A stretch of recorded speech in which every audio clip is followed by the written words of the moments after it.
Welcome to the DisLove podcast with Vanessa and Chris. I'm Vanessa Ferguson. And I'm Chris Johns. We would like to welcome you to show number 142. And for anyone joining us for the first time, our show features things we love at Disney. And in each episode, we have a guest who creates Disney magic for our listeners at home or on their Disney vacations. From vacation planners to product producers, our guests can bring Disney magic into your life. And as a reminder to our listeners, we appreciate if you can take time to leave us a review on Apple Podcasts or any other platform where you listen. We always like to give shout outs to these reviews. And of course, it helps the show grow. So thank you to all of you who've already left those ratings. We appreciate those. And Chris, we have a message from some of our friends. Yes, our friends Eric and Alexa want us to remind you that when you're planning your next Disney vacation with the little ones, make sure to reserve anything you need from them, including strollers, car seats, cribs, and high chairs, and more, with delivery directly to your resort. As your Baby Quip independent quality provider, they will provide you with excellent customer service by providing clean and useful equipment to make your vacation easy. Want something but don't see it on their site? Let them know and they'll do their best to accommodate you. We've used them for several of our rentals. Most notably, we rented a very nice stroller, and what was great about it was that it was delivered directly to our resort. It came in, it was perfect. They picked it up, and it was a wonderful experience where our daughter still is at the age where she can go all day, but she can't walk all day. So that's why we need a stroller for both her as well as our stuff. Eric and Alexa and Baby Quip really took care of us. So visit the show notes for a link to make your reservation today. And on today's show, we are going to be joined by Amanda from Happy Thoughts Crafting Co. She makes magically handcrafted sewn items and crocheted items. I'm really looking forward to having you hear all about her shop. And Chris, she has a special discount for our viewers. She does. Use the code DisLove10 to save 10% off when placing an order by direct message. The code will also work when her website goes live. And we will make sure to share when her website launches, which is very soon. So that's exciting as well. So festival season has officially kicked off at Epcot earlier this month. So today we are going to be discussing the International Festival of the Arts at Epcot. And one of the things that's great about this is it features obviously artwork and great artists, but they also have, I think one of the nice things that Epcot has started to do is really incorporate food in all of their festivals. And if you listen to the show, you know we love to talk about food. So one of the things that's really awesome with this is they have food that's presented in an artistic fashion. So that is super exciting. So but before we start talking about the food, I want to talk about really all the different acts that exist, because they have a lot of different artists, from musical artists to artists who are like painting and doing different things. So we've only actually been able to experience this festival once, and it was awesome. It was great to see the artists doing things live, and you had so many great vendors to check out. So one of the first things they have is what's called art in action. So when you go throughout the park, there are artists actually doing their artwork right in front of you, which is super cool. They have all kinds of pieces that you can see them make, and then you can buy them and take them home right then. It's super nice because you can talk to the artists and hear about their inspiration, and you get to be able to take something home with you. Now, one piece of art that you can't take home with you is they do 2D and 3D chalk art, which is so cool. So they have a variety of artists throughout the park. And one of the super neat things is that they have them on the ground, and they even have them in some of the spaces like in World Showcase. This year, there's a super cool one in Italy that's by the fountain. They have Lucca. So there's all kinds of fun things. And it's super cool because it's looks like you're in the artwork with some of them. Our friends have shared some pictures. It's super neat to be able to do. Another thing that we have gotten a chance to do, which is fun, is they'll have these giant mural displays, and it's a paint by number, so you can't mess it up. You stand in line, they give you a little thing with paint and a paintbrush, and you get to paint one of the like little squares. And then when the mural's done, you can say you were part of this amazing artwork. This only runs it's kind of got weird hours. It's only from 11 to 5. So I know that was something when we were there, we had to intentionally plan to go do it. It's at these are usually between that walkway from Journey to your into Imagination to the World Showcase. So you want to time it where you get to be able to do it, because it's just fun as for kids or adults to be able to have a chance to participate in that art. And I'm betting, Chris, do you remember painting on the mural? Oh, I sure do. I'll have to look and see if I have some pictures when we painted. It's super fun to do. And of course, they have an interactive scavenger hunt, which they do for all of the different festivals. And if anybody knows me, they know I love Figment. So there is a Figment brush with a master scavenger hunt. So I love the theming for this one. And what it is you're searching for famous artwork throughout the World Showcase. So it's super neat. You buy the maps just like you do with all the scavenger hunts. You can get them at that port of entry, the World Traveler, or the Creation Shop. And then when you turn it in at the end, after you found all of the pieces of art, you get a prize. And that's always fun to do. I enjoy all of those scavenger hunts that they have all year. Earlier this year, we did the Easter egg one. So it's always fun. And I think for kids, that's also a good way to engage them if they're not as excited about being at Epcot. So that's super cool to do. And then when you go over to, they also have Animation Academy classes, which we've not done these down there. We did them when there was one of the traveling Disney exhibits in Chicago, but it's super fun. You at the American Gardens Theater, so right by the American Adventure, they do these at 12:30 and 1:30. So it's earlier in the day, so it doesn't interact with when they have some of the singing artists later in the day. They give you a clipboard and all of the stuff you need to be able to make your creation. And it's fun because they have an animator walk around and give the instructions. They have big screens for you to watch. So that's super fun. And then they have a lot of interactive things for kids. Check out the booklet because they have some chalk art for kids to do. They have a lot of like projects that they can do throughout the festival. And I think one of the neat things that I really enjoyed, they call them visual art and performance. So we watched a painter do a Mickey portrait, and they have them all throughout the day. This year, I think it's similar artists that come every year. They do the painting, and it's so cool because within just a few minutes, this amazing portrait of a character comes up. So like I said, we saw Mickey. They have all kinds of other things so depending on the day, these are usually in the afternoon as well. So you'll notice a lot of this stuff is in the afternoon. So if you're planning a day there, you have to plan accordingly. If you're trying to mix in rides or reservations, I would definitely, if it was me, I would avoid a lunch reservation because you'll want to maybe eat earlier in the day and then have a dinner because you don't want to miss out on some of these really cool things. There's also some cool acrobats that do some shows, and those are also kind of from that 11 to 3 range. So you'll want to check them out. Some of the things they do is amazing. It reminds me of Cirque du Soleil on a smaller scale. So that is super fun. Now, we have a friend who loves Broadway. Loves it. So I know he sent me some of the concert series. We unfortunately have not been able to attend one of these, but they bring in a lineup every year of different Disney on Broadway artists. And it's super great to see all of the different ones that they have. And they do the dining packages just like they do for Candlelight Processional or for the concerts during Flower and Garden. So depending on the artist and depending on how popular they're going to be, you might want to do the dining package. And I really liked, like when we went to the Candlelight Processional, I thought it was just nice to not have to go over there super early to get a seat. Did you like having that dining package? Oh, it was wonderful. So it is a little bit more, but you get to choose what show you want because they have 3 shows every night at 5:30, 6:45, and 8 o'clock.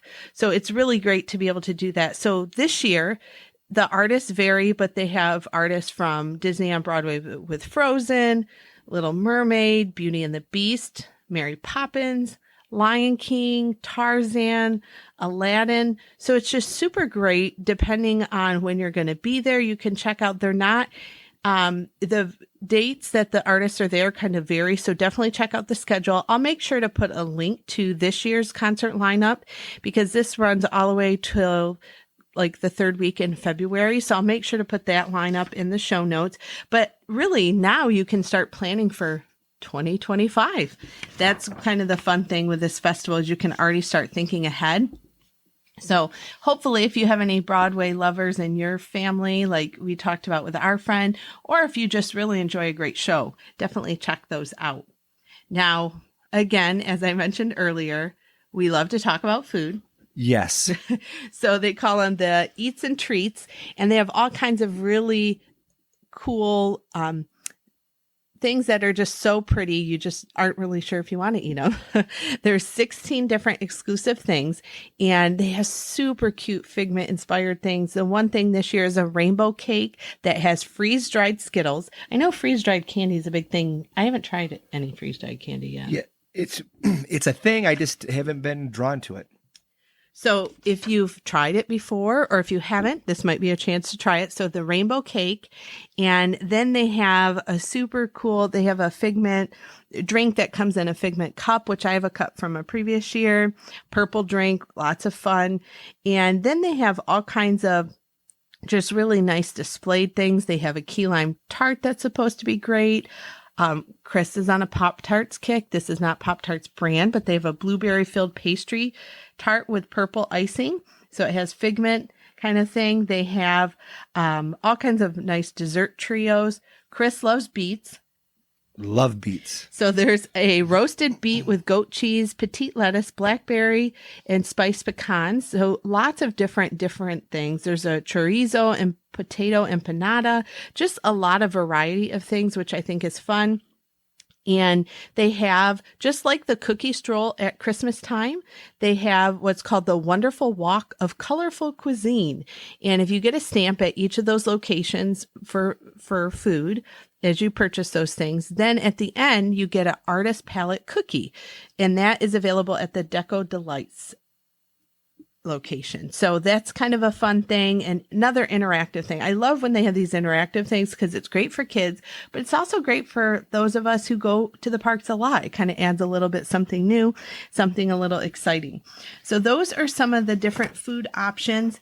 And again, check out sometimes when there's these festivals going on, we skip having one sit down meal because we like to try all the different things that you can at all the different locations. So a couple of final tips that you want to do, just like for Flower and Garden and Food and Wine, they have a great little passport that you can pick up. I find picking those up is easier than trying to flip through things in the app. And obviously you're going to use the app for finding times and all of that. But I think those booklets are nice to help guide you as you're going around the park. But also it's a great way it's a nice little keepsake, and I scrapbook. So I like to save those for that sort of thing. Check out all the really cool merchandise. I've been torn. They had a super neat Figment popcorn bucket that looks like the Imagination Pavilion. It lights up. That's something that you could get. I know it's been popular and Disney's been good about keeping those in stock, and they have mobile order for that. That's over at the Odyssey. A lot of the food options you can pick up in that area. There's some things there. And as usual, Disney always does a great job with fun, interactive photo things. So they have a lot of course, famous art pieces. And Chris, they have where you could be in the Mona Lisa. They have some Vincent van Gogh ones. And there's even some cool, cute one from the movie Wish. And we enjoyed the movie Wish. Yes, we did. Yeah. So that's kind of a neat thing. And then, of course, throughout the World Showcase, there's nice, like the tents and the little kiosks where you can go and see lots of different artists. And I think that's the fun thing about this is it just brings a new element. I know people joke that Epcot is the festival park.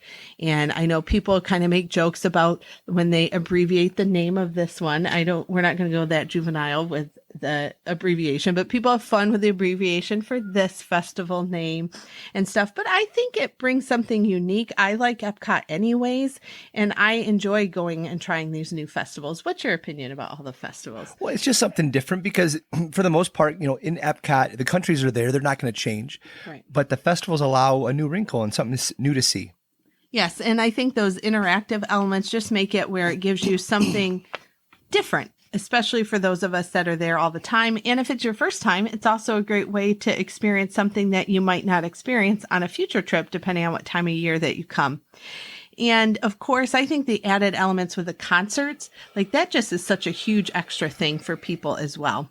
So give us just a few minutes. We're going to bring up, oh, and there's one more thing you have to do. At the end of the night on Spaceship Earth, they do with the lights on Spaceship Earth, they sequence with Rainbow Connection with Kermit the Frog. And it's so sweet. I have some friends that have watched it, and it's just brings back a lot of those nice childhood memories. So check out the Rainbow Connection sequence on Spaceship Earth. You won't be disappointed. So as you're leaving for the night, make sure you do that. And give us just a minute. We're going to get our call up with Amanda so you can hear all about her shop. I'd like to welcome Amanda to the show. Her shop, Happy Thoughts Crafting Co., has all kinds of neat custom. She does ear pouches, hip pouches, dresses, all kinds of really neat products. She sews, crochets, and knits. And of course, like all of us, she loves Disney. Her and her husband love traveling down to Florida. Some of their favorites, like ours, are People Mover. They also like Seven Dwarfs Mine Train, Cosmic Rewind. We actually haven't gotten to ride that yet. We're hoping to do that on our next trip. And even though we're in Michigan, she's not too far away. She's our neighbor over in Ontario. So we'd like to welcome Amanda to the show. Thank you so much. Now, we've been asking everyone lately, what is your favorite event at any Disney park? Okay, so my favorite event is definitely the Christmas party at Magic Kingdom. We have gone, I think, 5 times now. Our first one was in 2019, and we love it. We love Christmas. We love Magic Kingdom. We love Disney. So having all of that at once is like the best thing ever. Yes, and we just got to go in December again. It was the first time taking our daughter, and we've been before, but it's so much fun taking kids. Like, they just really bring such more excitement to that party for sure. It is so magical. We bring our daughter every time, and we just love it. Like the Snope on Main Street, twirling in that, and the parade. We've had a lot of really magical cast members as well at the Christmas party who have given us amazing just experiences. So we really, really love it. It's great memories. That is for sure. And I touched a little bit about what you offer, but if you could tell us a little bit about your business and the products you offer connected to Disney. Okay, perfect. I make magically inspired handcrafted items. I mostly sew, so a lot of the things you'd see on my page is sewing, but I also crochet and knit as well, as you mentioned. I make items to bring on vacation to the parks, on cruises, Disney cruises, or just to have some magic at home. Some of my favorite things to make are hip pouches and ear pouches. I make a lot of cosmetic pouches, or like a boxy, larger cosmetic pouch for traveling, cozies, and hair accessories. I also started making dresses last year, and I've really loved making them.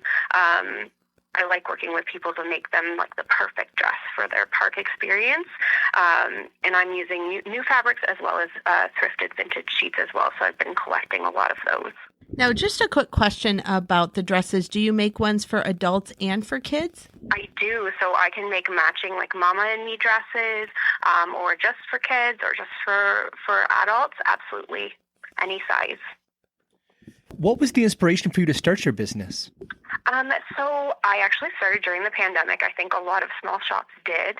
I was kind of depressed thinking about wearing masks out, and I thought, what if I had some magical fabric to make masks with?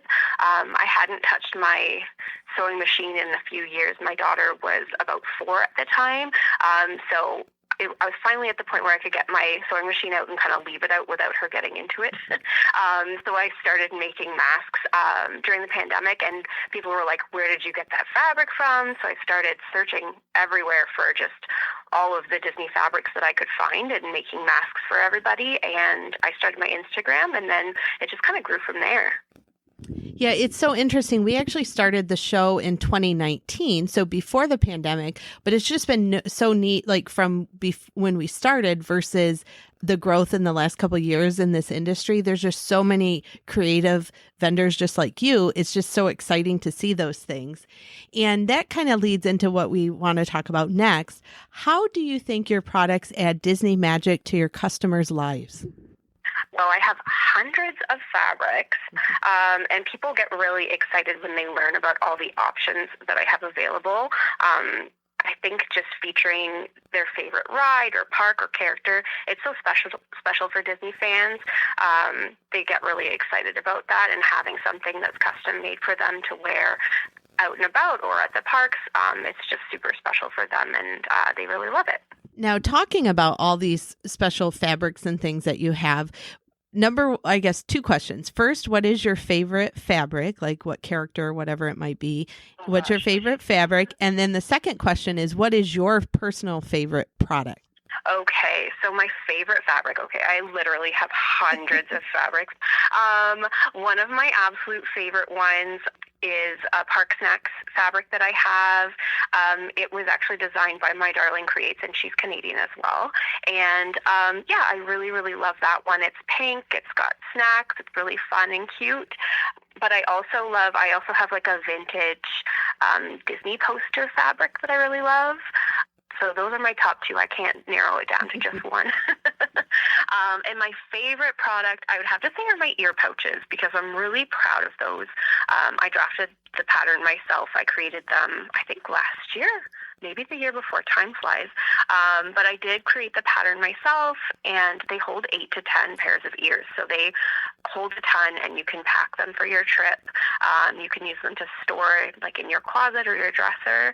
I just really love them, and they're really personalized because you can pick whichever fabric you like. And that is super nice. I will say I've had ear pouches in the past, but usually they only hold like 2 or 3. So that's really nice in terms of storage and, like you said, packing, because you can't just take 2 or 3 pairs of ears. You have to take more. So that's really great. 2 pairs of ears. Right, exactly. So that's really awesome to hear. Now, I know we've talked about it, but like if I were ordering a product from you, what's the turnaround time if I have a trip coming up? If you let me know your trip date, I can get it out to you as quick as possible. Within Canada, usually, I can get expedited shipping within a couple days. The States, maybe 3 or 4 days out. But typically, my turnaround time is 1 to 2 weeks, but I can always bump it up if needed to get you ready for your trip. Now, you've mentioned these things that you said that you make with love. Where can people go online to find them? On my Instagram, so it's at Happy Thoughts Crafting Co. I have lots of pictures of items that I make, and also in my story highlights are all of my fabric options, and they're organized by category. And then you can just DM me with any order that you'd like to place, and we can work out all the details together.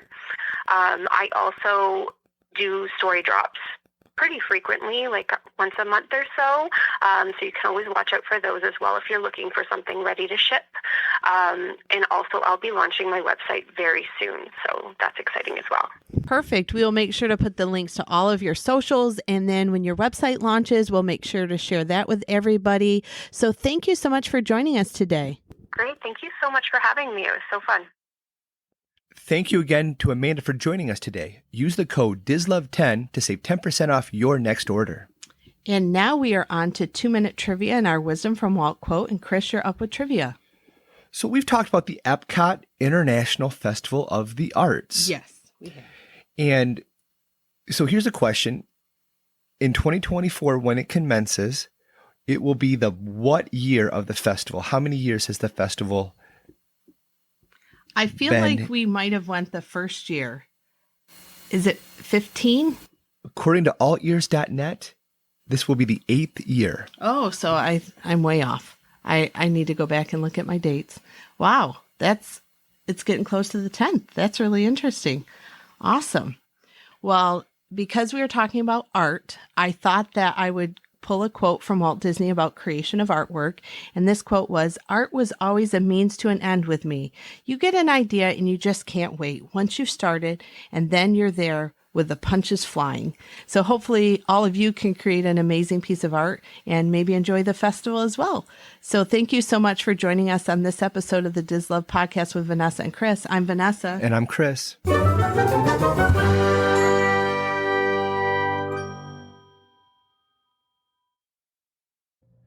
This podcast is not affiliated with the Walt Disney Company or its holdings, and it is intended for entertainment purposes only.